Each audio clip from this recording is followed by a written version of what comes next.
সাল্লাল্লাহু আলাইহি ওয়াসাল্লামের মাধ্যমে দিনটা পরিপূর্ণ করে দিয়েছে। বলেন সুবহানাল্লাহ। 4 নম্বরে আমি নুজুল বলেছিলাম, নবী করিম সাল্লাল্লাহু আলাইহি ওয়াসাল্লাম 1,24,000 সাহাবায়ে কেরামদেরকে নিয়ে তিনি বক্তব্য দিচ্ছিলেন। নবী করিম সাল্লাল্লাহু আলাইহি ওয়াসাল্লাম সাহাবায়ে কেরামদেরকে বললেন, আমার সাহাবারা তোমরা শোনো, তারাকুম ফিকুম আমরাইনিল্লাহ তাদিল্লু মা তামাসসাকতুম বিহিমা কিতাবাল্লাহি ওয়া সুন্নাত রাসূলিহি। আমার সাহাবারা শোনো, তোমাদের নিকট একটা নসিহত করে যায় আমি, তোমরা যদি দুটা জিনিস আঁকড়ে ধরো, কয়টা? দুইটা জিনিস আঁকড়ে ধরো, তারাকুম ফিকুম আমরাইনিল্লাহ তাদিল্লু, তোমরা কখনোই পথভ্রষ্ট হবে না। 1 নম্বরে কিতাবাল্লাহি, আল্লাহ তাআলার কিতাব। 2 নম্বরে আমার সুন্নাহ যে আঁকড়ে ধরবে সে কখনো পথভ্রষ্ট হবে না। নবী করিম সাল্লাল্লাহু আলাইহি ওয়াসাল্লামের কথা এখানে নবী করিম সাল্লাল্লাহু আলাইহি ওয়াসাল্লাম কিন্তু বলেন নাই কিতাবাল্লাহি ওয়া সুন্নাত, হাদিস কিন্তু উল্লেখ নেই এখানে। হাদিস বলতে এখানে সুন্নাহ বলা হয়েছে। কি বলা হয়েছে? সুন্নাহ। একটা কথা মনে রাখবেন ভালো করে, প্রত্যেকটা সুন্নাহ কিন্তু হাদিস, প্রত্যেকটা সুন্নাহ হাদিস, কিন্তু সব হাদিস কিন্তু সুন্নাহ নয়। যেমন 1,24,000 নবী রাসূলদের মধ্যে 313 জন এবং রাসূল, 313 জন রাসূল। এই 313 জন রাসূলের আরেকটা গুণ, তারা নবী ছিল, আর বাকি যে কয়েকটা রয়েছে সবাই কিন্তু সবাই নবী ছিল, রাসূল ছিল না। আমার বন্ধুগণ, নবী করিম সাল্লাল্লাহু আলাইহি ওয়াসাল্লাম একটা সূক্ষ্ম বিষয় আলোচনা করেছেন। তাহলে আমাদের বুঝতে হবে হাদিস কাকে বলেন এবং সুন্নাহ কাকে বলেন। নবী করিম সাল্লাল্লাহু আলাইহি ওয়াসাল্লাম এমন কিছু কিছু কথা বলেছেন, মাক্কির জীবনে, মক্কার জীবনে যেটা আমল করতেন তিনি মদিনার জীবনে সেগুলো আমল করেন নাই। একবার নবী করিম সাল্লাল্লাহু আলাইহি ওয়াসাল্লাম বললেন, সাহাবারা যখন কোন পাত্রের মধ্যে এই পাত্রটা 7 বার ধোবে, কয়বার? 7 বার ধোবে। শেষবার ধুত করবে মাটি দ্বারা, শেষবার মাটি দ্বারা ধুত করবে। এরপরে কিছুদিন পর নবী করিম সাল্লাল্লাহু আলাইহি ওয়াসাল্লাম বললেন, সাহাবারা কুকুর যখন কোন পাত্রের মধ্যে দিবে তোমরা তখন 3 বার ধুত করবে। বলেন সুবহানাল্লাহ।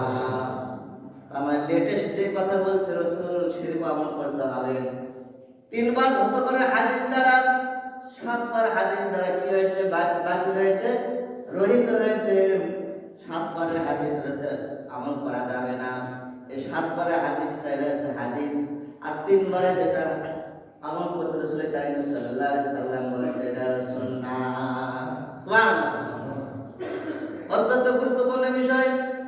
কোরআন কারীমের মধ্যে অসংখ্য আয়াতে কারিমায় হুকুম রয়েছে, কিন্তু আমল করা যাবে না। এমন ভাবে নবী করিম সাল্লাল্লাহু আলাইহি ওয়াসাল্লাম তিনি যখন প্রাথমিক অবস্থায় যখন নামাজ আল্লাহ রাব্বুল আলামিন ফরজ করে দিলেন, নামাজের মধ্যে কথা বলা জায়েজ ছিল। কি ছিল? জায়েজ ছিল। সাহাবায়ে কেরাম এসে দেখতো নামাজ শুরু হয়েছে, পিছন থেকে জিজ্ঞাসা করত, ভাই কয় রাকাত হয়েছে? বলছে 1 রাকাত হয়েছে। তাড়াতাড়ি সে 1 রাকাত আদায় করে জামাতের সঙ্গে শামিল হয়ে যায়। পরবর্তী আয়াতে কারিমায় আল্লাহ রাব্বুল আলামিন নাযিল করে জানিয়ে দিলেন, নামাজের মধ্যে কোনো কথা বলা যাবে না। তাহলে আয়াতটা কথা বলা যাবে, আমল করেছিল রাসূল সাহাবায়ে কেরাম, এটা হচ্ছে হাদিস। এটা কি? পরবর্তী কথা বলা যাবে না, এটা কি? সুন্নাহ। এটা কি? সুন্নাহ। এমন অসংখ্য হাদিস রয়েছে যেগুলো সহিহ বুখারীর মধ্যে বর্ণনা রয়েছে, কিন্তু আমল করা যাবে না। তেলাওয়াত করা বুখারী শরীফে, সহিহ মুসলিমে, সিয়াসত যতগুলো গ্রন্থ হাদিস শরীফ রয়েছে, এগুলো নবী করিম সাল্লাল্লাহু আলাইহি ওয়াসাল্লাম বললেন, যখন তিনি মক্কা থেকে মদিনায় হিজরত করলেন, যা দেখলেন সবাই কুকুরের সঙ্গে বসবাস করে। কার সঙ্গে? কুকুরের সঙ্গে, পাশে কুকুর, তারা সেখানে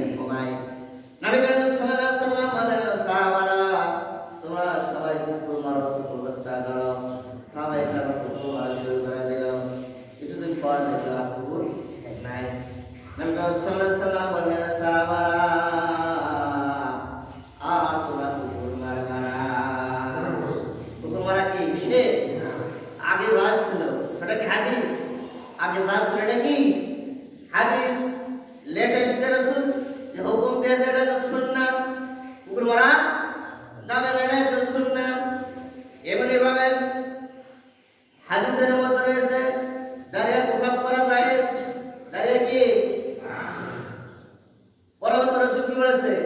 নিষেধ করেছে দাঁড়িয়ে থেকে প্রসাব করা যাবে না। তাহলে হাদিসে আছে, এটা হচ্ছে হাদিস, দাঁড়িয়ে থেকে প্রসাব করা যাবে না, এটা হচ্ছে সুন্নাহ। আল্লাহ রাব্বুল আলামিন পবিত্র কোরআনুল কারীমের মধ্যে সূরাতুল বাকারার মধ্যে 106 নম্বর আয়াতে কারিমে আল্লাহ তাআলা বললেন, মা নানসাখ মিন আয়াতিন আও নুনসিহা না'তি বিখাইরিন মিনহা আও মিসলিহা আলাম তা'লাম আন্নাল্লাহ আলা কুল্লি শাইইন কাদির। আল্লাহ তাআলা বললেন, হাবিব আপনার উম্মতদেরকে আপনি জানিয়ে দেন, মা নানসাখ মিন আয়াতিন, আমি কোন আয়াতকে যখন রহিত করি, রহিত অর্থাৎ বাতিল করি, কোন আয়াতকে যখন বাতিল করি এবং আমি যখন কোন আয়াতকে আপনাকে ভুলিয়ে দেই, তার চেয়ে উত্তম আয়াত এবং তার মতো আয়াত আমি নিয়ে আসি, বলেন সুবহানাল্লাহ। কোরআন কারীমের মধ্যে অসংখ্য আয়াতে কারিমা রয়েছে, যেগুলা মুতাশাবিহ আয়াত রয়েছে, মুহকামাত আয়াত রয়েছে। মুহকামাত আয়াতগুলো এগুলো হুকুম বাস্তবায়ন করার জন্য, আর মুতাশাবিহ আয়াত যেগুলো রয়েছে সেগুলো আয়াত আল্লাহ এবং আল্লাহর রাসূল ভালো জানেন এবং সেগুলোর হুকুম নেই। যেমন আল্লাহ রাব্বুল আলামিন কোরআন কারীমের মধ্যে বিভিন্ন জায়গায় বলেছেন, আলিফ লাম রা হামিম, আলিফ লাম মিম ক্বাফ ইয়াসিন, এইগুলা কিন্তু হরফ মুকাত্তার বলা হয়। এইগুলা হরফটা মুতাশাবিহের মধ্যে অন্তর্ভুক্ত রয়েছে, আল্লাহ এবং আল্লাহর রাসূল ভালো জানে। কোরআন কারীমের মধ্যে এমন কিছু আয়াত, এমন কোনো শব্দ রয়েছে যেগুলোর আয়াত এবং হুকুমের অর্থগুলো আমাদের পক্ষে জানা সম্ভব নয়। মুফাসসিরে ইকরাম বিশাল আলোচনা করেছেন। আজকে একদল রয়েছে মুতাশাবিহ আয়াত নিয়ে তারা ওয়াজ করছেন, যেগুলোর হুকুম বাতিল হয়েছে, যেগুলোর আয়াতগুলো কোরআনুল কারীমের মধ্যে তেলাওয়াত করা যায় রয়েছেন, সেইগুলো তেলাওয়াত করতে পারে কিন্তু হুকুমটা বাস্তবায়ন নাই।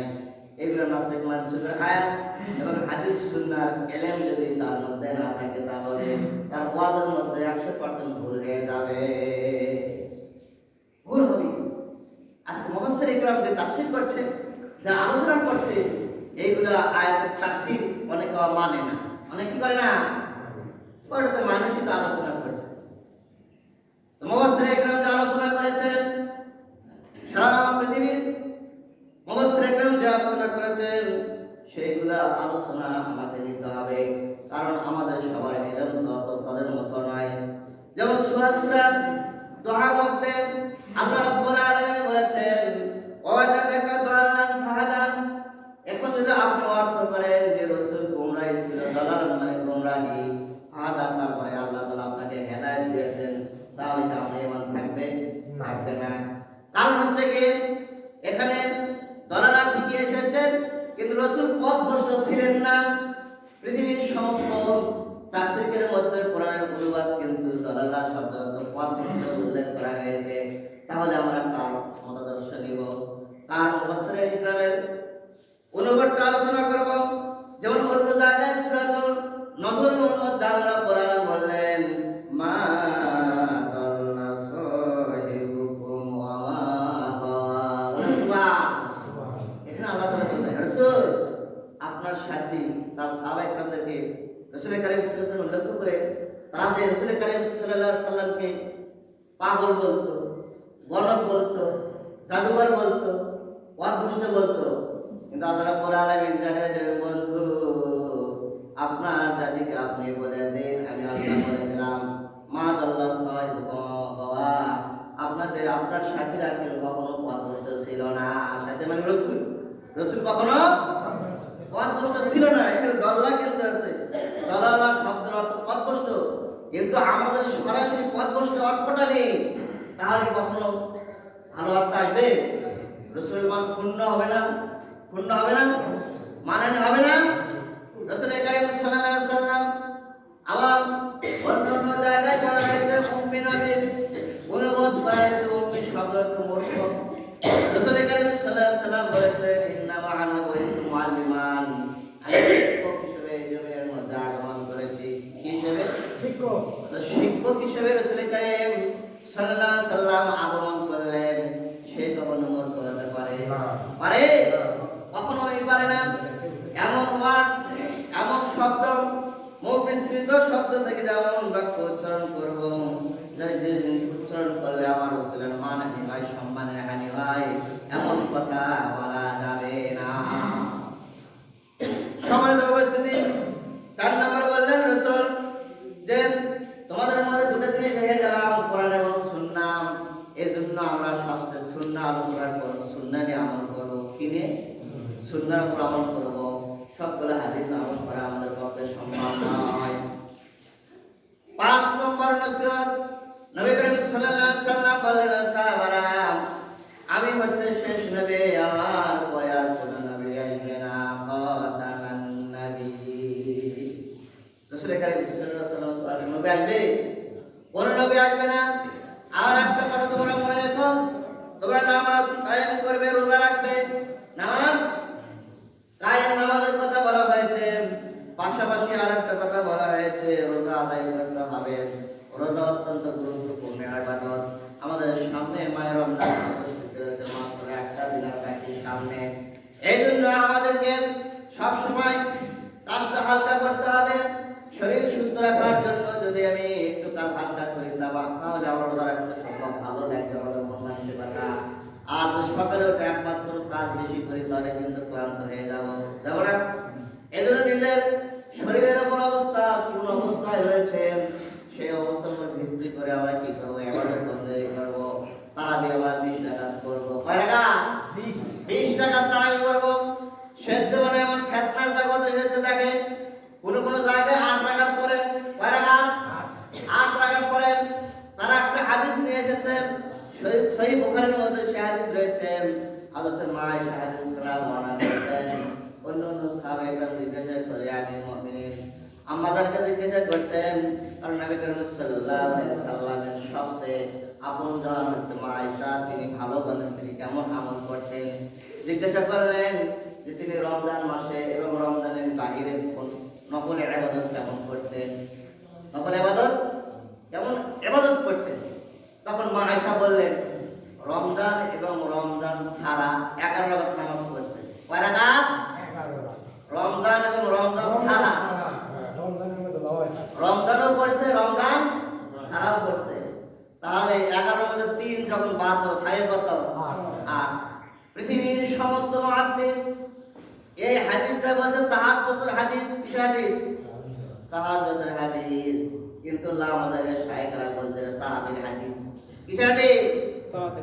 সারা পৃথিবীর মুহাদ্দিসরা বলল যে হাদিস তাহাজ্জুদের হাদিস, আর আমি আপনি বলতেছি এটা কি তারাবির হাদিস। তো তাদের সাথে মত একমত হবে না, কখনোই কিন্তু একমত গ্রহণ করা যাবে না। কারণ মুহাদ্দিস একরাম গবেষণা করে তারা বলেছেন যে হাদিসটা তাহাজ্জুদের হাদিস। আর একটা দিক উল্লেখ রয়েছে যে মা আয়েশা বলেছেন রমজান এবং রমজান ছাড়াও, তারাবির হাদিস যদি হয়, রাসূল কি তারা রমজান ছাড়াও তারাই করেছেন না, কখনোই করেন না। এই বিষয়টা বুঝতে হবে যে ওখানে উল্লেখ রয়েছে রমজান এবং রমজান ছাড়া কি আমল করেছে। 11 রাকাত তিনি নামাজ আদায় করেছেন, 3 রাকাত ভিতরে বাদ দিলে থাকে 8 রাকাত। তাহাজ্জুদের হাদিসকে তারা টানাটানি শুরু করেছে। সুবহানাল্লাহ। এরপরে নবী করিম সাল্লাল্লাহু আলাইহি সাল্লাম বলেন, 6 নম্বর, ধর্ম নিয়ে তোমরা বাড়াবাড়ি করো না, ধর্ম নিয়ে জবরদস্ত করা যাবে না। নবী করিম সাল্লাল্লাহু আলাইহি সাল্লাম অত্যন্ত গুরুত্বপূর্ণ কথা বলেছেন, তোমার ধর্ম নিয়ে কখনো বাড়াবাড়ি করবে না। তোমার বাড়ির পাশে একজন বিধর্মী থাকতে পারে, সে তার ইবাদত করবে, তোমরা তোমাদের ইবাদত করবে, তাদের মন্দিরে তোমরা থাকতে পারবে না। উপাসনালয় তাদের জন্য একটা রয়েছে। এটা নবী করিম সাল্লাল্লাহু আলাইহি সাল্লাম বলেছেন যে তাদের তোমার ধর্ম নিয়ে কখনো বাড়াবাড়ি করবে না। 7 নম্বর অত্যন্ত গুরুত্বপূর্ণ। নবী করিম সাল্লাল্লাহু আলাইহি সাল্লাম সমস্ত কথাই গুরুত্ব, কিন্তু আমাদের জীবনে বাস্তবায়নের জন্য নবী করিম সাল্লাল্লাহু আলাইহি সাল্লাম বলেছেন প্রত্যেক হকদারের হক আদায় করতে হবে, হকদারের হক আদায় করতে হবে। হকুল্লাহর হকুল ইবাদ, আল্লাহর হক যদি আপনি নামাজ না পড়েন, রোজা না রাখেন, যাকাত না দেন, ইবাদত বলি না করলে আল্লাহ তাআলা মাফ করে দিতে পারেন। কিন্তু বান্দার হক যেটা রয়েছে, বান্দার হক যেটা রয়েছে সেটা আপনি মারা খেলেন, সম্পদ বোনের হক মারা খেলেন, এমন লোক আছে না? আছে আছে। 5 বিঘে থাকলে যত কম দেওয়া যায়, কি বলেন, যত কম দেওয়া যায়। বোন তো কিছু করতে পারে না, কাঁদতে কাঁদতে বাড়ির থেকে বের হয়ে যায়। বাবা বলে মা তোকে দোয়া করে দিলাম, তোর ভাই না বেশি গে, কি বলে, সেই দোয়া ভাগ করে বেটার দাও, সেই দোয়া ওর বেটিকে বেটাকে তো করে দাও যে বাবা তোমাকে 2 বিঘে দিলাম, ওকে না 4 বিঘে দেই, তা করে কিন্তু করে না। হক দ্বারা করে দেওয়া যাবে না। অত্যন্ত আপনি জোর করে কোনো সম্পদ যদি গ্রহণ করেন, টাকা পয়সা দণ্ড না কেন, কালকে আমাদের ময়দানে ওই ধন সম্পদ আপনার কালচা হয়ে দাঁড়িয়ে যাবে। যখন আপনার সন্তানের হক রয়েছে, এখানে বিশাল আলোচনা। বাবা মায়ের জন্য সন্তানের হক কি, সন্তানের জন্য বাবার হক কি। সন্তান জন্মগ্রহণ করলেন, বাবা মার উচিত সর্বপ্রথমে যখন জন্মগ্রহণ করবে সেই সন্তানের ডান কানে আপনাকে আযান দিতে হবে, বাম কানে ইকামত দিতে হবে, তাদের জন্য সুন্দর নাম রাখতে হবে। এটা বাবা মার কি কর্তব্য, দায়িত্ব। শুধু তাই নয়, এই সন্তানটা নামাজের জন্য আপনাকে দায়ী করা হবে। আপনার সন্তান কি 5 ওয়াক্ত নামাজ পড়ছে কিনা, কোরআন সুন্নাহর জ্ঞান আপনি তাকে দিয়েছেন কিনা। কালকে আমাদের ময়দানে যখন আপনি জান্নাতে চলে যাবেন, আপনার সন্তান যখন জাহান্নামে চলে যাবেন, ডাক দেখুন, হায় আল্লাহ রাব্বুল আলামিন, আমার বাবা অনেক কাজের জন্য আমাকে বেদনা আঘাত করেছে, প্রহার করেছে, খানা দেয় নাই, কিন্তু আমি নামাজ পড়ি নাই, আপাতত নামাজের জন্য কখনো খানা বন্ধ করে নাই। কি সন্তানেরা নামাজের জন্য কখনোই খানা বন্ধ করে নাই, নামাজের জন্য আমাকে মারে নাই। আল্লাহ আমার বাবা মাকে আমি জান্নাতে যেতে দেব না, আমার সঙ্গে জাহান্নামে যেতে হবে। তাহলে পার পাওয়া যাবে না, পার পাওয়া যাবে না। সুতরাং আমার সন্তানদেরকে কোরআন এবং সুন্নাত, কোরআন এবং হাদিসের ইলম দিতে হবে, খরচ আপনাকে দিতেই হবে। ওই সন্তান যদি গাড়াখোর হয়, ওই সন্তান মক্কর হয়, ওই সন্তান যদি তাসারু হয়, বেনামাজি হয়, তাহলে সেই সন্তান দ্বারা আপনি কি উপকার লাভ করতে পারবেন? কখনোই সম্ভব নয়, কখনোই সম্ভব নয়। সম্মানিত উপস্থিতি, নবী করিম সাল্লাল্লাহু আলাইহি ওয়াসাল্লাম বিদায় হজে